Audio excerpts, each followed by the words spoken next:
Sandeep Sharma, welcome all of you on this channel. इस particular channel के लिए जो हमने सब्जेक्ट रखा है मैजिक ऑफ मैथ के जो जादू है वो हम सीखेंगे।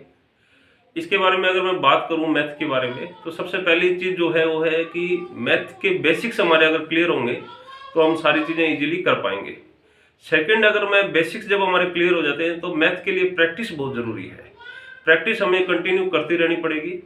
एक बार अगर हमने कर लिया, उसके बाद अगर मुझे लगता है कि ये पर्टिकुलर चीज़ मुझे बहुत अच्छे से आ गई है, उसके बावजूद भी मुझे बार बार वो उसकी प्रैक्टिस करता रहनी पड़ेगी। क्योंकि अगर मैं बार बार प्रैक्टिस करूँगा तो जब मैं एग्जाम देने के लिए जाऊँगा तो मेरे लिए काफ़ी ईजी हो जाएगा चीज़ों को बहुत जल्दी सॉल्व करना।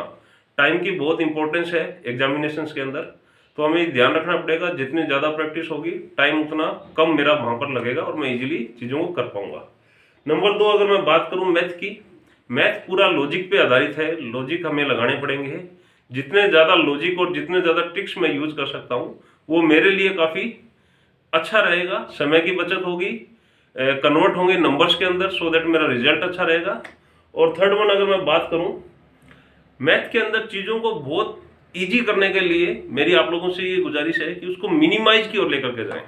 मिनिमाइज का मतलब है कि अगर मुझे बताया गया है कि कोई पर्टिकुलर चीज़ 100 की बताई गई है कि 100 किलोज में इतना आ रहा है, तो मैं उसको 1 kg पर लेकर के आऊँ। जितना कम पर मैं लेकर के आऊँगा, जितना कम परसेंटेज पे मैं लेकर के आऊँगा, उतना ईजिली मैं आगे की कैलकुलेशन कर पाऊँगा। इसके साथ साथ में टाइम की बात करें, क्योंकि जब मैं एग्जाम देने जाता हूँ, मैथ और मेंटल एबिलिटी एक ऐसे सब्जेक्ट्स हैं जो हर एग्जाम में आएंगे, चाहे वो आपके वन रक्षक हो या अदर्स हो, कोई भी हो, उसमें वो रहते ही रहते हैं। तो टाइम हमें सोल्व करना है, टाइम हमें यूटिलाइज करना है, मैक्सिमम मिनिमम टाइम में मैक्सिमम सॉल्यूशंस हमें देने हैं। सो हमें ध्यान रखना है कि अगर देयर आर 100 क्वेश्चंस, तो हमें पहले वो सॉर्ट आउट करना है जो मुझे इजीली या अच्छे तरीके से आते हैं। उसके बाद में मुझे उन क्वेश्चंस की ओर जाना है जहाँ पर मुझे लगता है कि मैं थोड़ा समय इसमें लगेगा, सो दैट कम समय में ज़्यादा आंसर दे पाऊँ, ज़्यादा चीज़ें कर पाऊँ। चलिएगा स्टार्ट करते हैं आज का सेशन। तो मैं आपको बता दूं, इस सेशन को स्टार्ट करने से पहले हम इस पूरे स्टेप वाइज चलेंगे और हर जगह टोटल चैप्टर्स 48 के आसपास चैप्टर्स हम करेंगे। और मैं जहाँ तक समझता हूँ इन 48 चैप्टर्स को करने के बाद में कोई भी चीज़ ऐसी नहीं रहेगी, मैथ पर्टिकुलर मैथ या मेंटलिटी की बात करें, कोई ऐसी चीज़ नहीं रहेगी जो आपको प्रॉब्लम क्रिएट करे इन कॉम्पिटिटिव एग्जामिनेशंस। तो हम ऑलमोस्ट सारी चीज़ें कंप्लीट करेंगे, पर स्टेप वाइज चलेंगे। आज हमारा फर्स्ट सेशन स्टार्ट हो रहा है एंड हर वीक मेरी कोशिश रहेगी कि एक सेशन मैं आपका लूँ, सो दैट हर टॉपिक को हम कवर करें। जैसा कि हमने बात किया कि आज हम फर्स्ट चैप्टर शुरू करेंगे। फर्स्ट चैप्टर का नाम है नंबर सिस्टम, संख्या पद्धति। तो हम जानेंगे नंबर सिस्टम्स के बारे में, संख्या पद्धति के बारे में। जब मैं नंबर सिस्टम की बात करता हूँ तो हमारे जितने भी नंबर्स हैं, जितने भी अंक हैं, वो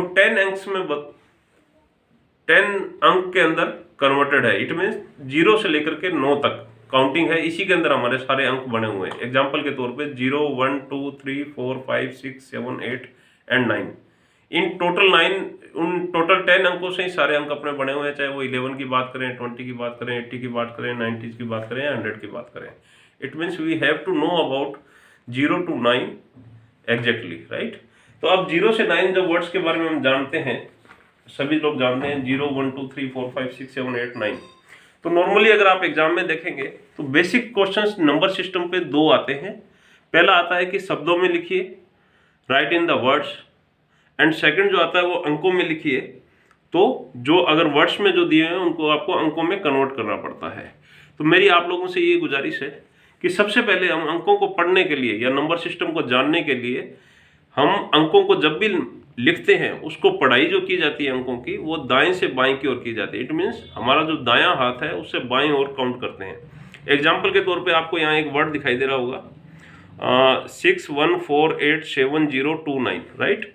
इसको मैं दाईं ओर से अगर पढ़ता हूँ तो इसको दाईं ओर से पढ़ने के लिए मुझे सबसे पहला जो है वो आता है इकाई, दूसरा दहाई, सैकड़ा, हजार, 10,000, लाख, 10 लाख, करोड़, 10 करोड़ एंड अरब। तो इस प्रकार से हम इसको मेंशन करते हैं नंबर सिस्टम्स को। तो मैं आपसे गुजारिश करूंगा जब आप एग्जाम देने के लिए जाएं तो सबसे पहले अपने रफ कॉपी के अंदर या रफ पेपर जो आपको मिलता है उस पर ये पहले से मेंशन कर ले। इसको अगर आप पहले से मेंशन कर लेते हैं या पहले से ये चार्ट बना लेते हैं तो आपके लिए बड़ा ईजी हो जाएगा चीज़ों को देखना। क्योंकि जब मैं मेंशन कर देता हूँ इकाई, दहाई, सैकड़ा, हजार, 10,000, करोड़, लाख, 10 लाख, करोड़, 10 करोड़ एंड अरब। तो मेरे लिए इजीली उनको कन्वर्ट करना बड़ा इजी हो जाता है, अंकों से वर्ड्स के अंदर, वर्ड्स से अंकों के अंदर। अब हम एक एग्जांपल के थ्रू इसको समझते हैं कि किस प्रकार से हम कन्वर्ट करते हैं। यहाँ पर आपको क्वेश्चन दिया गया है, इसको वर्ड्स में लिखिए, शब्दों में लिखिए 61487029। इसको लिखने के लिए मुझे पहले काउंट करना है, मैं ऑलरेडी बता चुका हूँ। दाईं ओर से हम काउंट करेंगे from the right to left. तो ये हमारा इकाई, दहाई, सैकड़ा, हजार, 10,000, लाख, 10 लाख, करोड़। इसका मतलब 6,14,87,029। ठीक है, 6 करोड़ अपना है, तो यहाँ पर करोड़ के जस्ट नीचे मैं 6 लगा दूंगा, राइट। फिर मैंने लिखा 6,14,00,000। 14 लाख का मतलब है कि 1 मेरा यहाँ आ गया 10 लाख के साथ में, और 4 यहाँ पर आ गया, 10 लाख और लाख पर 14 आ गया। 6,14,87,000। 87,000 का मतलब है 8 यहाँ आ गया मेरा और 7 मेरा यहाँ आ गया। ठीक है, 87,029 है। 29 है तो इसका मतलब सैकड़े में 0 है, दहाई में 2 है और इकाई मेरा 9 में है। इकाई को मैंने यहाँ लिखा, दहाई को मैंने यहाँ लिखा, सैकड़ा को मैंने यहाँ लिखा, हजार को मैंने यहाँ मेंशन किया, 10,000 को यहाँ मेंशन किया, लाख वाले अंक को मैंने यहाँ मेंशन किया, 10 लाख के अंक को यहाँ मेंशन किया और करोड़ के अंक को मैंने यहाँ मेंशन किया।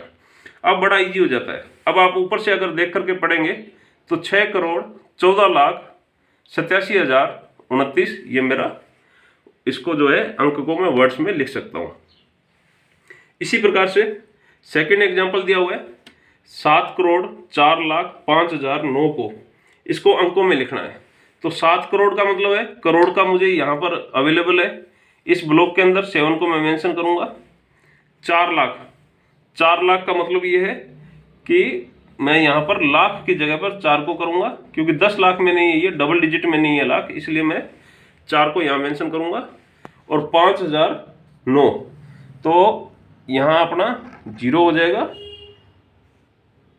देन यहाँ 1000 में 5 हो जाएगा और यहाँ 00 एंड 9। तो आप इजीली आप इसको बना सकते हो 7,04,05,009। फ्रेंड्स, तो अभी हमने नंबर सिस्टम देखा। नंबर में मैंने बताया बेसिकली 2 प्रकार के क्वेश्चंस आपके साथ में आते हैं, राइट इन द वर्ड, शब्दों में लिखिए या अंकों में लिखिए। तो शब्दों में लिखिए या अंकों में लिखिए, जो भी आपको अंक दिए गए हैं, जो डिजिट्स आपको दिए गए हैं, मैंने आपको ऑलरेडी ये सिस्टम बताया है कि आप इसको इस प्रकार से मेंशन कर दीजिए। मेंशन करने के बाद में जो भी वर्ड्स दिए हुए हैं या जो अंक दिए गए हुए हैं वो इन ब्लॉक्स में अगर आप मेंशन करेंगे या इस एक्सेल के अंदर अगर आप मेंशन करेंगे तो बहुत इजी हो जाएगा हमारे लिए उन चीज़ों को लिखना, समझना।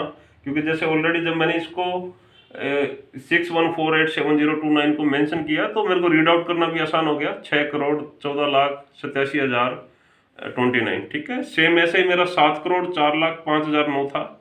किसी प्रकार की कोई गलती ना हो तो जब मैंने इसको मेंशन किया, 7 को करोड़ में, 4 को लाख में एंड 5 को हजार में एंड 9 को इकाई में, तो मैं इसको जब आंसर लिखूंगा तो 70405009 लिखूंगा तो मेरा आंसर सही हो जाएगा।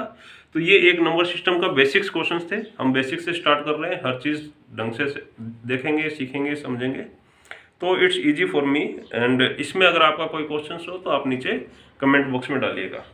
अब सेकंड इसी में आते हैं नंबर सिस्टम पे, दैट इज द वैल्यू। किसी भी अंक की कोई ना कोई वैल्यू होती है, वो वैल्यू 2 प्रकार की होती है, वो हम समझेंगे कैसे वैल्यू निकालते हैं। देखिएगा, किसी भी अंक की 2 प्रकार की वैल्यू होती है, एक तो लोकल वैल्यू बोलते हैं और एक प्लेस वैल्यू बोलते हैं। लोकल वैल्यू और प्लेस वैल्यू, ये 2 वैल्यूज हैं जिनको हम समझेंगे। लोकल वैल्यू का मतलब है कि एक्चुअल में जो पर्टिकुलर नंबर है उसकी एक्चुअल वैल्यू क्या है। अब मैं एग्जांपल लूँ, इसको हिंदी में बोलते हैं जातीय मान। लोकल वैल्यू को 63578 है। इसमें अगर आपसे पूछा जाए कि 3 की लोकल वैल्यू क्या है या इसका मान कितना है, तो 3 की वैल्यू 3 ही होगी हमेशा, वो चेंज नहीं हो सकती है। 3 की वैल्यू 3 है, तो जब लोकल वैल्यू पूछी जाती है तो इट मीन सेम वैल्यू। 3 की लोकल वैल्यू 3 है, 5 की लोकल वैल्यू 5 है, राइट। लेकिन यही जब सेकंड में से पूछा जाता है इसकी प्लेस वैल्यू क्या है, इसका स्थानीय मान क्या है, ये जिस प्लेस पे बैठा हुआ ये नंबर है उस प्लेस से उसकी वैल्यू क्या निकलती है। हम ऑलरेडी सीख चुके हैं कि किसी की प्लेस वैल्यू निकालने के लिए उसको दाएं से बाएं की ओर अपने कैलकुलेट करते हैं। एग्जांपल के तौर पे मुझे इस 3 की वैल्यू निकालनी है, तो मैंने कहा इकाई, दहाई, सैकड़ा, हजार। इट मीन्स ये 3000 हजार के अंदर आ रहा है, 3000 इसकी वैल्यू है। मुझे अगर 5 की वैल्यू निकालनी है, इकाई, दहाई, सैकड़ा, मतलब 100 के कैलकुलेशन में आ रहा है 500। इट मीन्स मुझे कुछ नहीं करना है। आंसर पॉइंट ऑफ व्यू से अगर मुझसे पूछा जाता है 3 की स्थानीय वैल्यू क्या है या प्लेस वैल्यू क्या है, तो 3 के आगे जितने अंक है 1 2 3, तो 3 टाइम्स मैंने 0 अगर इस पर लगा दिया तो इसकी एक्चुअल वैल्यू है 3000। और 5 की प्लेस वैल्यू अगर मुझसे पूछी जाएगी तो 2 0 इसके आगे लगा दिए, क्योंकि यह 2 वर्ड्स इसके आगे और थे, 2 न्यूमेरिक और थे, तो ये 500 हो गई। इट मीन्स मुझसे जातीय मान पूछा जाता है, लोकल वैल्यू पूछी जाती है, तो पर्टिकुलर जो नंबर है वही उसकी वैल्यू है। बट अगर मुझसे प्लेस वैल्यू पूछी जाती है तो इट मीन्स वो किस प्लेस पे अवेलेबल है, किस जगह पर है, दहाई पर है, इकाई पर है, 1000 पर है, लाख पर है, 10 लाख पर है, किस जगह पर वो है, उसके हिसाब से उस पर 0 आगे मेंशन कर दिए जाएंगे और उसकी वैल्यू निकल जाएगी। ये बहुत ईजी है, बेसिक है, बट कई बार हम कंफ्यूज हो जाते हैं लोकल वैल्यू एंड स्थानीय वैल्यू के अंदर। तो मेरी आप लोगों से रिक्वेस्ट है, इनके नाम से ही आप पता लगा सकते हैं लोकल वैल्यू, एक्चुअल उसकी वैल्यू, प्लेस वैल्यू वो किस प्लेस पे अवेलेबल है, सैकड़े पर है, 1000 पर है, लाख पर है, तो वो वैल्यू आप मेंशन कर दीजिए या उतने 0 आप लगा दीजिए। चलेगा, आज के लिए इतना काफ़ी है। न्यूमेरिक सिस्टम में 2 चीज़ें हमने आज सीखी। एक हमने सीखा वर्ड्स में और न्यूमेरिक के अंदर उसको कन्वर्ट करना, और सेम टाइम हमने local value and place value जानी। चलिएगा, नेक्स्ट टाइम मिलते हैं। Thank you very much.